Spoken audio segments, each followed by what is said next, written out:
Assalamualaikum warahmatullahi wabarakatuh. Pertama saya ingin memberikan disclaimer dulu. Saya adalah dari organisasi yang non-politis dan netral, dan saya juga bukan anggota parpol manapun. Ya. Malam ini saya diberikan kepercayaan untuk memberikan karakter testimoni mengenai Mas AHY, dan saya kira ini karena saya dipandang tahu keluarga Mas AHY dan udah mengenal beliau sejak 20 tahun lalu. Ya, jadi saya tahu perkembangan dan transformasi diri dari Mas AHY. Saya kira kalau kita mau tahu gimana perkembangan pribadi dan karir Mas AHY, kita harus paham keluarganya dulu nih. Ya, karena apa? Sewaktu saya masuk di istana, saya melihat sekali ini suatu keluarga yang sangat erat. Ya, ini kita semua tahu yang kenal dengan Pak SBY. Ya. Antara Pak SBY dan almarhumah Ibu Ani, antara kedua orang tua dengan AHY dan Ibas, ya, very close. Ya. Bukan hanya secara familial, spiritual, tapi secara intelektual juga. Ya. Setiap kali saya ketemu mereka, selalu berdiskusi, ya, dan selalu mereka membahas masalah-masalah internasional, masalah politik, ya, masalah sosial dan lain sebagainya. Jadi you have to understand bahwa inilah lingkungan di mana AHY dan Mas Ibas tumbuh, ya, dalam suasana yang menurut saya memang agak langka nih melihatnya, sangat dekat, ya, dari segala sisi. Nah, kedua yang saya juga catat, ada yang tertular dari ayahnya nih, kan the apple doesn't fall very far from the tree. Saya mengenal Pak SBY dulu, yang saya lihat menonjol sekali dari beliau adalah a sense of mission, gitu, right? Jadi suatu sense bahwa pokoknya kalau ada tugas, ini misi harus berhasil, ya, apapun tantangannya dan apapun hambatan dan resikonya. Ya. Ini Pak SBY waktu menjadi militer dan kemudian menjadi politisi dan kemudian menjadi presiden, sense of missionnya tuh kuat sekali, ya, kuat sekali. Dan ini saya tahu karena saya selalu mendampingi beliau. Tugas negara, misi itu lebih penting dari segalanya. Dan ini yang saya lihat dari Mas Agus, ya, tertularnya gitu, ya, the sense of mission. Apapun yang dilakukan Mas AHY, pokoknya harus tuntas, harus sukses, dan harus selesai. Dulu saya ingat dedication Mas AHY waktu ada bicara di konferensi futurology, ya, waktu itu pangkatnya masih baru mulai, ya, di TNI, dan saya ingat waktu itu Mas AHY harus memberikan suatu pidato yang harus bertaraf internasional, dan itu bukan suatu hal yang lazim bagi perwira setingkat beliau, tapi the way he prepared for that speech, ya, dan terus kita berdiskusi mengenai poin-poin yang harus disampaikan di Mas Agus, dan the obsession to give a quality speech, ya, itu yang saya catat pertama kali sewaktu mengenal Mas Agus, ya. Jadi ada spirit of excellence yang memang ditularkan dari Pak SBY kepada Mas Agus dan Mas Ibas, sehingga mereka merasa pokoknya dalam apapun saya harus memberikan yang terbaik dan menghasilkan yang terbaik. Dan saya juga melihat ada satu hal dari keluarganya Yudhoyono ini, ada semacam sense of destiny, ya, destiny, semacam takdir, gitu, ya, bahwa kalau kita lihat keluarga ini memang keluarga yang special, gitu, ya. Kalau kita lihat Pak Sarwoedi misalnya, ya, udah ada nama dalam sejarah, ya. Kemudian kita lihat Pak SBY, ya. Kalau kita lihat Ibu Ani, almarhumah Ibu Ani Yudhoyono, sebagai ibu negara juga luar biasa, gitu, ya. Jadi memang ini suatu keluarga yang penuh dengan talent, gitu, ya, dan ada sense of destiny bahwa mereka memang ditakdirkan untuk masuk dalam sejarah untuk menjadi tokoh nasional ya, dalam posisi apapun ya, dalam kapasitas apapun. Jadi saya kira itu yang menjadi penggerak bagi Mas AHY. Saya juga melihat dari si Mas AHY itu intellectual curiosity yang luar biasa ya. Jadi sewaktu saya menjadi juru bicara dan foreign policy spokesman, selalu Mas AHY datang saya, misalnya dulu pernah ada paper mengenai Aceh ya, dan mengajak saya berdebat dan berdiskusi, ini kenapa begini dan ini kenapa harus begini gitu ya. Dan saya kira curiosity itu, intellectual curiosity itu yang membuat Mas AHY terus berkembang. Saya ingat suatu hari saya dipanggil oleh Pak SBY dan beliau bilang, Din, ini saya ada pertanyaan nih dari AHY, waktu itu sedang di Harvard ya. Dan Mas AHY nanya, kenapa posisi Indonesia mengenai suatu hal, kalau nggak salah mengenai disarmament atau proliferation, saya udah lupa karena udah lama gitu ya. Kenapa posisinya masih seperti ini gitu ya. Kemudian saya bilang, wah saya nggak tahu tuh Pak. Kemudian ditelepon Pak Menlu waktu itu, Menlu ngecek, ternyata Menlu juga, oh kok begitu ya, kok udah nggak cocok dengan perkembangan zaman. Dan akhirnya setelah dikaji, akhirnya kebijakan itu, posisi Indonesia itu dirubah ya. Tapi itu dimulai dari pertanyaan dan analisa Mas AHY yang waktu berada di Harvard ya. Dan saya juga mencatat dari keluarga ini ada semangat idealisme yang tinggi ya. Nah, idealisme ini kan suatu hal yang langka ya, dan suatu hal yang benar-benar tidak semua orang punya, apalagi dalam medan politik ya. Tapi saya melihat dari awal, mungkin karena datang dari keluarga tentara, idealisme ini dari awal ditanamkan. The sense of the nation is more important than me, ya kan? The nation has problem, but we have to solve those problems and we have to be part of those problems ya. Itu kan idealisme ya. Mungkin situasi tidak baik, tapi kita percaya situasi bisa lebih baik dan kita akan berusaha agar situasi menjadi lebih baik. Dan ini memang saya lihat sifat dari Mas AHY dan juga dari seluruh keluarganya, bahwa sangat kompetitif ya di medan apapun, apakah tentara, apakah politik, apakah birokrasi, sports, dan lain sebagainya, sangat kompetitif untuk mereka tahu kita harus unggul dan harus menang. Jadi ada etos pengabdian, ya, public service, yang memotori, menjadi energi bagi Mas AHY untuk terus tumbuh dalam karir apapun. Jadi saya melihat memang karirnya tumbuh seperti yang tadi disampaikan oleh Pak Iftitah, dari Taruna Nusantara, jadi militer, kemudian keluar dari militer dan sekarang di bidang politik.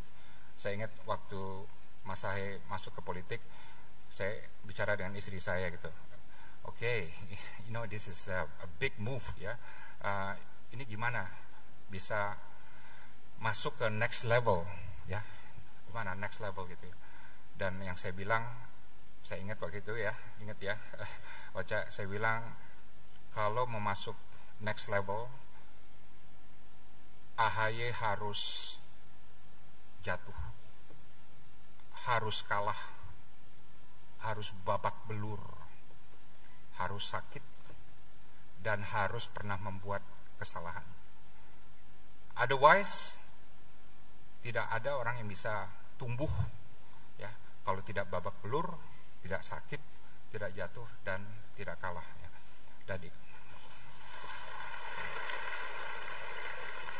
Dan inilah yang terjadi. Kita melihat ada peristiwa politik yang berkaitan dengan partai politik, Partai Demokrat, dan it was very painful ya kan, tapi that's how you prove your leadership ya, dengan fight ya, dengan fight ya, dan membuktikan who you really are as a fighter, right?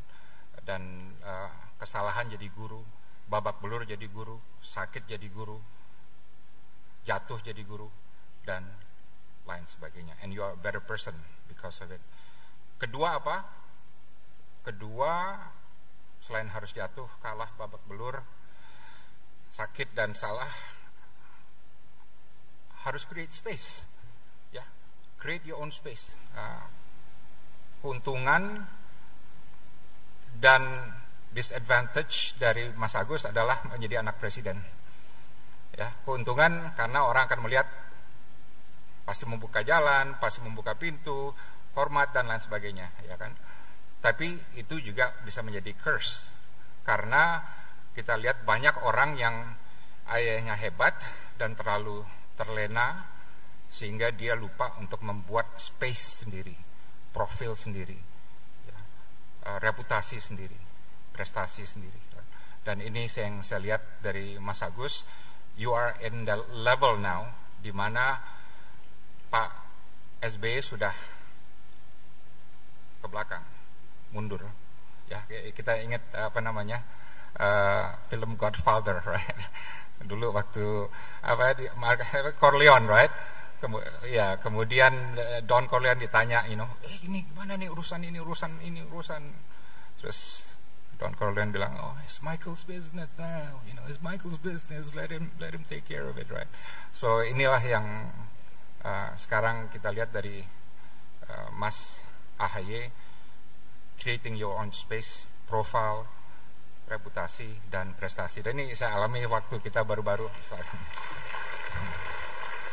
Dan ini saya lihat waktu baru-baru ini kita ke Jerman, ya kan, Club de Madrid, yaitu kumpulan para pemimpin dan presiden dunia, dan Pak SBY diundang, dan Yudhoyono Institute diundang, dan ketuanya adalah Mas AHY. Dan untuk penutup, tadinya Pak SBY diminta bicara, tapi Pak SBY bilang enggak, biar ketua Yudhoyono Institute Mas AHY. Dan saya tanya, butuh bantuan enggak untuk talking points? No, I got it, right? Pak SBY juga tanya, gimana, butuh bantuan enggak? Nope, I got it, right? Dan di sana saya lihat Mas AHY memberikan sambutan penutup mengenai situasi dunia, apa yang perlu diperbaiki, apa masalahnya, apa tantangannya. Dan you should see the face of your father, Mas AHY. Pak SBY duduk di belakang, so proud of you, right? So proud of you, ya, melihat anaknya bisa duduk dan berdebat, berargumentasi dengan para pemimpin dunia yang sudah retired, gitu ya. Jadi itu suatu hal yang luar biasa. Saya tahu Mas AHY merasa punya hutang, ya kan. Saya kira ini yang energize Mas AHY masuk ke politik, ya. Hutangnya itu apa? Hutangnya bukan mencari fasilitas pribadi, kemewahan atau power, tapi hutang ini adalah what can you do for your country, ya. Ini suatu pertanyaan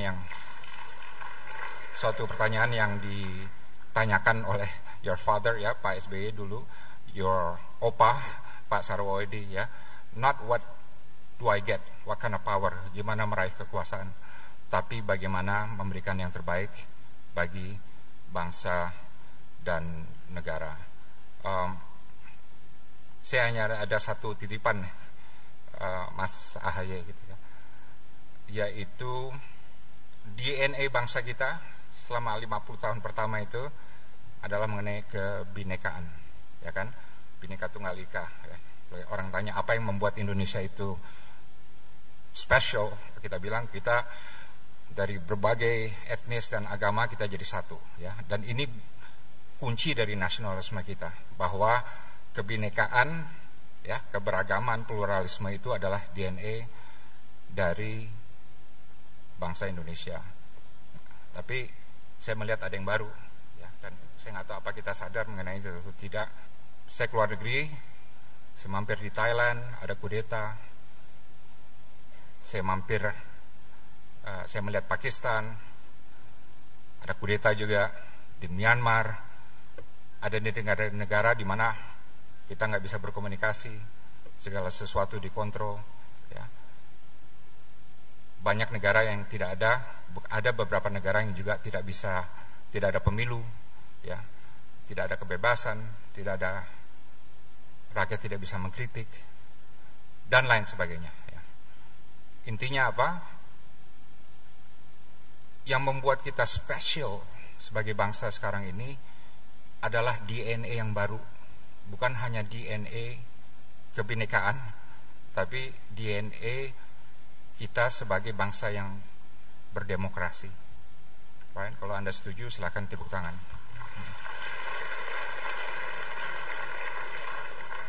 Saya pernah hidup, kita semua pernah hidup di zaman otoriter, jadi kita bisa tahu bahwa DNA demokrasi ini suatu yang baru, ya. Tidak selalu ada dalam sejarah kita, dan kita harus kini menjaganya, ya, menjaganya. Karena saya ingat sewaktu hari terakhir Pak SBY turun, Mas Agus, saya ada di samping beliau waktu itu, dan di hari terakhir di istana itu saya tanya, Pak, what is your most important legacy? Right? Dan saya masih ingat sekali jawaban beliau. Jawaban beliau itu adalah, Din, yang paling saya banggakan adalah selama saya berkuasa 10 tahun menjadi presiden di pusat kekuasaan, saya tidak pernah tergoda untuk menambah kekuasaan saya.